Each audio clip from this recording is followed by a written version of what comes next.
Apparently, there's a lack of confidence in Ubisoft's capability to continue to manage its games. There's a lot going on here in terms of shareholders and, all of this stuff and investors. I'm not really interested in pointing out all of that. I'm sure some of you already know. Some of you have already been seeing the different signs and seeing the different, news articles and so on and so forth. What I'm here to basically point out is, how does this affect the division overall? Where does the division go when it comes down to this particular paradigm? Welcome to the Gamer Dad channel. Thank you very much for tuning in. Today, we're going to be looking at how the Division 3 might fare in this turmoil that Ubisoft is going through. Number one, we already understand that Ubisoft is in a very strange and precarious place. They've launched two big games that are licensed IPs, and these two games seemingly have not necessarily brought forth the amount of hype or the amount of revenue or even profits that they may have necessarily envisioned to gain. In retrospect, when you kind of think about all of this, you'll realize that one thing that this company can do is actually punch out a lot of games. However, it doesn't seem like investors are too impressed with their abilities at the moment, because a lot of their games do not appeal to a lot of people anymore.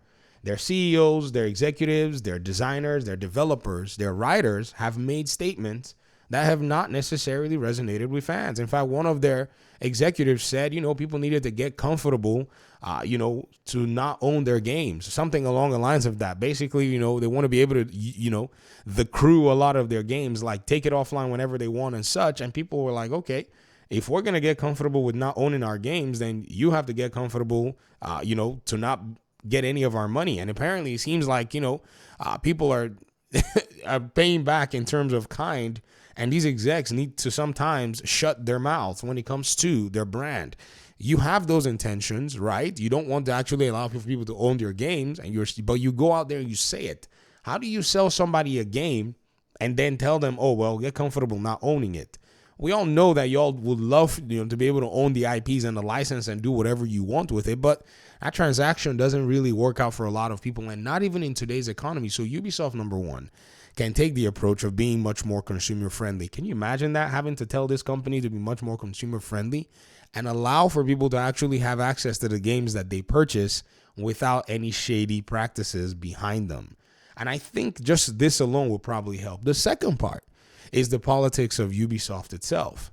Ubisoft has engaged in deep political, nightmare. That's what it's done. It's invested full force into ensuring that everybody is preached to in one way or the other about how they're A, B, C, or D, and how they, who are the artists and who are the whatever, are better than the people who buy their games.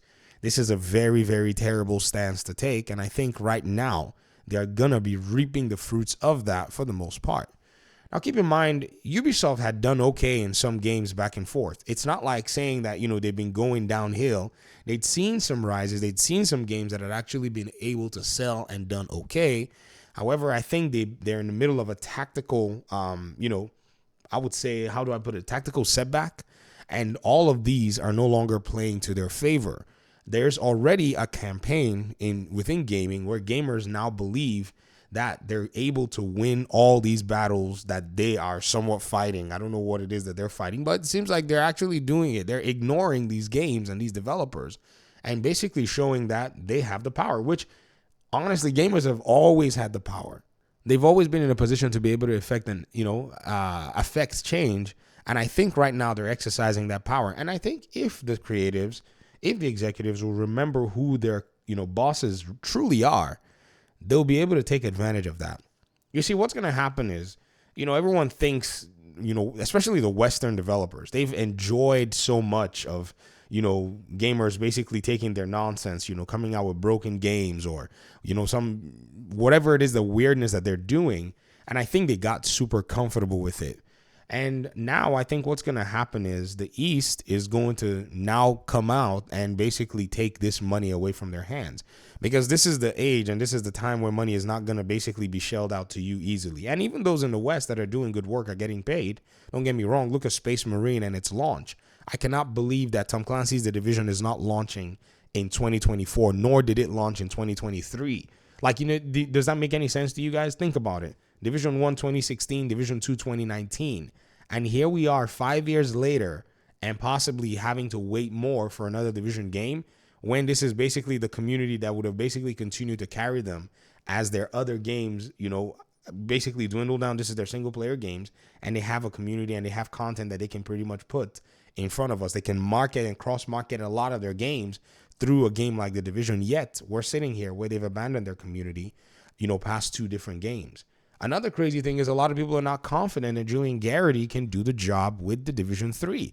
He's the executive producer, but at this stage, I think some people have started to whisper that maybe Magnus Jensen needs to come back to the Division project. Now, I don't know how all that is, basically come into people's minds, but again, these are some of the roadblocks that the Division, faces, especially the Division 3 in its development.